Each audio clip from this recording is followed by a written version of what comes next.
बिस्मिल्लाहिर्रहमानिर्रहीम अस्सलामु अलैकुम स्टूडेंट्स। उम्मीद है आप सभी खैरियत से होंगे। अल्लाह पाक आप सभी को ढेर सारी कामयाबियाँ अता फरमाए। बहुत ही इंपॉर्टेंट आप लोगों के साथ बात शेयर करने जा रहा हूँ। आप लोगों के जो एग्ज़ाम्स हैं पंजाब यूनिवर्सिटी की तरफ से, सरगोदा यूनिवर्सिटी की तरफ से और भी बाकी जो यूनिवर्सिटीज़ हैं GCUF IUB, तो आप लोगों के जो BA BSc BCom ADA ADS ADC आप लोगों के ये जो एग्ज़ाम्स होने जा रहा है और आगे इन द फ्यूचर कोई भी एग्ज़ाम्स होता है इनमें से, तो आप लोगों को पता होना चाहिए कि अगर आप किसी एक पार्ट में किसी सब्जेक्ट में सप्ली आ जाती है तो क्या आप दूसरे पार्ट में भी उसी सब्जेक्ट में फ़ेल कंसिडर किए जाते हैं या इसका क्या तरीक़ेकार होता है। इसमें कंडीशन होती है, वो मैं आप लोगों के साथ शेयर करूँगा पॉलिसी के मुताबिक।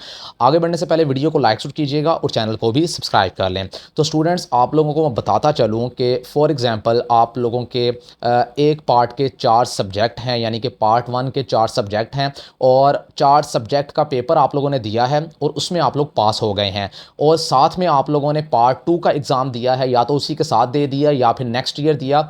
तो पार्ट 2 के जब आप लोगों ने एग्ज़ाम दिए तो उसमें अगर किसी सब्जेक्ट में सप्ली आती है तो क्या पार्ट 1 का भी दोबारा से आप लोगों को उसी सब्जेक्ट का एग्ज़ाम देना पड़ेगा, उसमें सप्ली कंसिडर की जाएगी, या फिर उसमें आप लोग पास होंगे और सिर्फ पार्ट 2 का देना पड़ेगा।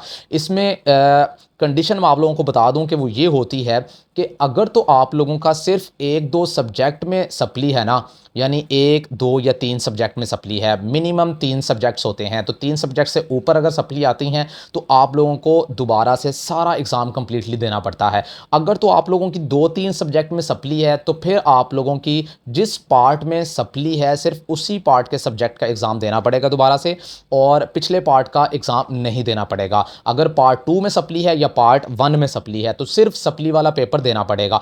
अगर आप लोगों का चांस, यानी जो आप लोगों को सप्ली क्लियर करने के लिए चांसेस मिलते हैं, अगर चांसेस सारे ख़त्म हो जाते हैं तो यहाँ पर आप लोगों के लिए कंडीशन एक अप्लाई होती है। वो ये होती है कि जब आप लोगों के चांसेस सारे मिस हो जाते हैं, ख़त्म हो जाते हैं, आप लोग पास नहीं कर पाते सप्ली को, तो फिर आप लोगों को दोबारा से पार्ट 1 के भी सारे सब्जेक्ट का एग्ज़ाम देना पड़ेगा और पार्ट 2 के भी सारे सब्जेक्ट का एग्ज़ाम देना पड़ेगा।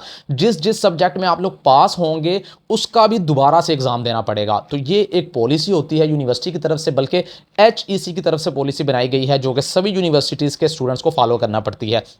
तो ये एक चीज़ जो है वो बहुत इंपॉर्टेंट थी आप लोगों के साथ शेयर करने के लिए, ताकि आप लोगों को इस चीज़ का आइडिया हो और इसके मुताबिक आप लोग अपनी अपनी तैयारी करें। मुझे स्टूडेंट्स के मैसेजेस आते रहते हैं यहाँ पर, कमेंट सेक्शन में पूछते रहते हैं कि सर इस तरह से इस तरह, तो मैंने सोचा आप लोगों के साथ मैं गाइड कर दूँ ताकि आप लोगों को इस चीज़ का पता हो। तो बाकी मज़ीद और भी कोई बातें जानना चाहते हैं आप लोग कमेंट सेक्शन में पूछिए, इंशाल्लाह उसका जवाब दे दिया जाएगा। तो मज़ीद अपडेट्स के लिए इस चैनल के साथ जुड़े रहिए, इसको सब्सक्राइब कर लीजिए, जाते हुए वीडियो को लाइक कीजिएगा। अब तक के लिए इजाज़त दीजिए, अल्लाह हाफिज़।